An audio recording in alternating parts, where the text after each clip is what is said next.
नमस्कार. Doctor Dhanashree कुलकर्णीज health टॉकमध्ये आपले सर्वांचे स्वागत आहे. गेल्या एपिसोडमध्ये आपण डायबिटीस विषयीची प्रायमरी माहिती आणि त्याचे जे काही प्रकार आहेत हे आपण पाहिले. आज आपण बघणार आहोत की याच्यामध्ये काय काय लक्षणं दिसतात आणि हे ब्लड टेस्ट आपण जे करणार आहेत त्याचे काय व्हॅल्यूज असतात ते कशाप्रकारे आपण रीड करायला पाहिजे हे आपण पाहू. पहिले की लक्षणं काय काय दिसतात ते. तर याच्यामध्ये वारंवार तहान लागतं आणि आपण पाणी जरी पिलं तरी आपल्या ज्या घशाला कोरड पडलेली असते ती जात नाही. तसेच सारखं काहीतरी खावं, मेनली गोड पदार्थ खावेत असं आपल्याला वाटत असतं. नंतर सारखं दमल्यासारखं होतं, म्हणजे आपलं रुटीन सगळं जे काही आहे ते व्यवस्थित सुरू असतं, म्हणजे खाणं वगैरे जे आहे ते काही खूप कमी नसतं किंवा त्यामध्ये काही वेगळा बदल नसतो, तरीसुद्धा आपल्याला खूप दमून गेलं आहे, आपल्याला आता काहीच काम करायला नको वाटतं आहे, म्हणजे मसल्समध्ये काहीच ताकद नाही आहे, अशा पद्धतीचं फील आपल्याला होत असतं. आपलं वजन जे आहे ते कमी होत जातं, म्हणजे आपलं खाणं तेच असतं, विश्रांती तेवढीच असते, काम आपलं रुटीन ठरलेलं असतं, तरी देखील आपलं वजन विनाकारण कमी व्हायला लागतं. नंतर की जे लेडीजमध्ये व्हॅजायनल इन्फेक्शन म्हणजे प्रायव्हेट पार्टच्या ठिकाणी इचिंग होतं, तसेच त्या ठिकाणी सारखं इन्फेक्शन झाल्याचं जाणवत असतं, किंवा युरिनचं जे आहे ते युरिन इन्फेक्शन मेलमध्ये फिमेलमध्ये दोघांच्यामध्येही वारंवार आपल्याला दिसतं. तर हेही लक्षण रक्तातली साखर वाढली आहे याचं असू शकतं. तसेच आपल्याला दिसण्यामध्ये प्रॉब्लेम, म्हणजे जे काही आपल्याला दूरचं आहे ते थोडंसं अस्पष्ट दिसायला लागतं, म्हणजे थोडंसं वाटतं की चष्म्याचा नंबर वाढला असेल किंवा ज्यांना चष्मा नसेल तर त्यांना चष्मा लागला आहे की काय, अशा पद्धतीची ही लक्षणं दिसायला लागतात. कारण कसं असतं, डायबिटीसमध्ये जे काही रेटायना म्हणजे जे डोळ्याचा आतला पार्ट आहे त्याच्यावरती परिणाम होतो आणि आपल्याला तो दिसण्यामध्ये प्रॉब्लेम हा येऊ शकतो. आपल्याला एखादी जखम झाली तर ती लवकर भरून न येणे, जर काय थोडंसं कट झालं तर आपलं 2 ते 3 दिवसामध्ये ते पूर्ण भरून येतं. पण काय होतं, ज्यांना डायबिटीस म्हणजे रक्तातली साखरेचं प्रमाण वाढलं असेल तर त्या ठिकाणी ती जी जखम असते ती 2-3 दिवसात भरून तर येत नाहीच, प्लस त्याला अजून काहीतरी होऊन त्याच्यामध्ये पस होणे किंवा ती जखम मोठी होणे अशा पद्धतीची लक्षणं दिसू शकतात.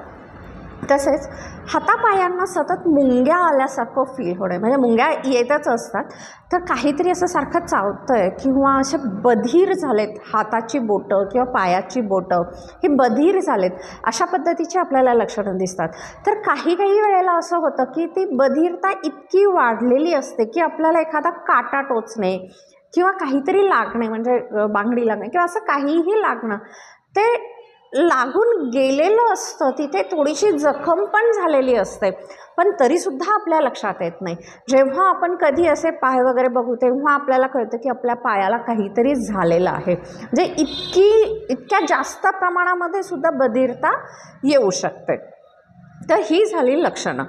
आता आपण बघणार आहोत की जे लॅबोरेटरीमध्ये आपण जेव्हा रक्त तपासायला जाऊ त्याच्यामध्ये कसं होतं की समजा तुम्ही ब्लड शुगर चेक करायला गेला, त्याचं जे काही रिडिंग तिथे सांगितलेलं असतं की 120 to 180, पण आपल्याला समजा कधी येतं की अगदी 112 आलं, 114 आलं किंवा अगदी 150 आलं. कोणती फिगर आपण पकडायची की ज्यामध्ये आपण मानू शकतो की हे आपल्याला डायबिटीसची लक्षणं दिसायला सुरुवात झाली आहेत ते.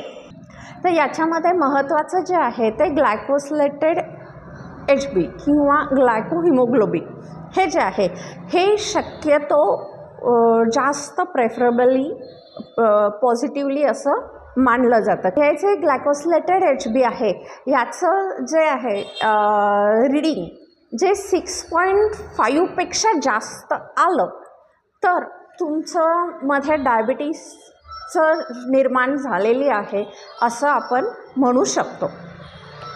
आणि ही जी आहे ही प्रेफरेबली पॉझिटिव्ह धरणारी मेथड आहे आणि समजा तुमची जे काही रिडिंग घेत असलात तर त्याच्यामध्ये एकदा जरी 6.5च्या वरती तुमचं जर का रिडिंग आलं तर पक्के डायबिटिक आपण म्हणू शकू. तसेच नेक्स्ट जे आहे टेस्ट त्याच्यामध्ये येतं की उपवाशी पोटी केली जाणारी रक्तातले साखरेचं टेस्ट. याला आपण फास्टिंग ब्लड ग्लुकोज लेवल असं म्हणू शकतो. तर याचं जे रिडिंग आहे हे 126च्या पेक्षा जास्त असेल तर आपण डायबिटीस म्हणू शकू. पण याचं आहे की हे एकदाच समजा तुमचं आलं तर लगेच डायबिटीस म्हणायचं का तर नाही. याचे तुम्ही रिपीटेडली 1 2 ते 3 याचे रिडिंग घेतले आणि हे जर का तुमचे पॉझिटिव्ह कंटिन्युअसली 126पेक्षा जास्त दिसू लागले तर हे तुम्ही डायबिटिक आहे असं समजायचं. नंतर आहे ते की पोस्ट प्रँडियल ग्लुकोज लेवल म्हणजे जेवण म्हणजे व्यवस्थित भरपेट जेवण झाल्यानंतर 1.5 ते 2 तासामध्ये जेव्हा तुम्ही ग्लुकोज लेवल चेक कराल जर का त्याचं लेवल 200पेक्षा जास्त आली तर मात्र तुम्ही पक्के डायबिटिक आहे असं तुम्ही समजू शकता. तर हे जरी एकदा जरी तुमच्या टेस्टमध्ये 200पेक्षा जास्त आलं तर तुम्ही डायबिटीस आहे असं मानायला हरकत नाही. तर ही जी टेस्ट आहे ही कोणी कोणी करायला पाहिजे तर ज्यांचा बॉडी मास इंडेक्स म्हणजे BMI हे 25पेक्षा जास्त असेल तर तुमचं एज याच्यामध्ये मॅटर करत नाही. म्हणजे तुमचं एज जरी काहीही असलं म्हणजे असं काही नाही की आफ्टर 40 आफ्टर 50 असं नाही. तुमचं BMI जर का 25पेक्षा जास्त असेल तर तुम्ही हे डायबिटीसची टेस्ट करायला पाहिजे.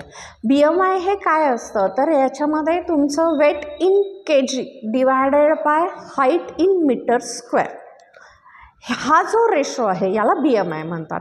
हे जर का 25 असेल तर तुम्ही तुमची रुटीनली डायबिटीस आहे का नाही हे चेक करणं गरजेचं आहे. जे ॲडिशनल रिस्क फॅक्टर म्हणजे काय की समजा तुम्हाला हायपरटेन्शन असेल किंवा तुमचं कोलेस्ट्रॉलचं लेवल जे नॉर्मल लेवल आहे त्याच्यापेक्षा जास्त राहत असेल किंवा तुम्हाला हार्टविषयीच्या काही तक्रारी असतील तसेच तुमचे मेडिसिन्स काही जास्त प्रमाणामध्ये सुरू असतील तसेच जे काही तुमच्या फॅमिलीमध्ये हिस्ट्री असेल म्हणजे आईला किंवा वडिलांना किंवा मोठ्या भावाला बहिणीला जर का कुणाला डायबिटीसची हिस्ट्री असेल तसेच तुमचं सिडेंटरी लाईफस्टाईल असेल म्हणजे बैठे जीवनशैली तुमची असेल तर तुम्हाला हे जे काही डायबिटीसची टेस्ट आहे ही करायला पाहिजे. तसेच तुम्ही लेडीज असाल आणि तुमचं जस्टेशनल डायबिटीस म्हणजे प्रेग्नन्सीमध्ये समजा तुम्हाला डायबिटीस झालं असेल तर इन फ्युचर डायबिटीस व्हायची शक्यता असते. त्यामुळे त्या लेडीने सुद्धा 1 वर्षाच्या गॅपनी किंवा 3 वर्षाच्या गॅपनी आपली डायबिटीसची लेवल जी म्हणजे रक्तातली जी शुगरची लेवल आहे ती वारंवार चेक करायला पाहिजे. तसं ज्या बाळाचं बर्थ वेट म्हणजे जन्माच्या वेळेला ज्या बाळाचं वेट हे 3.5 kgपेक्षा जास्त असतं अशांनी त्यांच्या लॅटर लाईफमध्ये ही डायबिटीसची जी टेस्ट आहे ही करायला पाहिजे.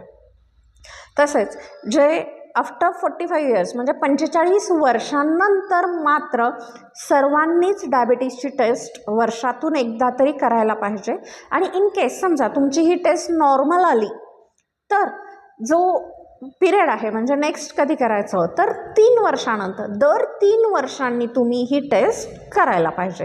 पण समजा तुमचं जे काही हे रिडिंग आपण जे अगोदर सांगितलं त्यामध्ये आलं म्हणजे 122 अँड 200च्या मध्ये वगैरे आलं तर मात्र ही टेस्ट दर वर्षाला तुम्ही रिपीट करायला पाहिजे. तर हे झालं डायबिटीसची लक्षणं काय आहेत आणि ब्लड ग्लुकोज टेस्ट म्हणजे रक्ताची टेस्ट आपण काय करायची ते आता नेक्स्ट एपिसोडमध्ये बघणार आहोत. ते की आपण जे आपली काही लाईफस्टाईल आहे त्याच्यामध्ये साधारण काय बदल करायला पाहिजेत की ज्याचा पॉझिटिव्ह इफेक्ट आपल्या हे जे काय ब्लड ग्लुकोज लेवल वाढलेलं आहे त्याच्यावरती होऊ शकेल. ते थँक्यू.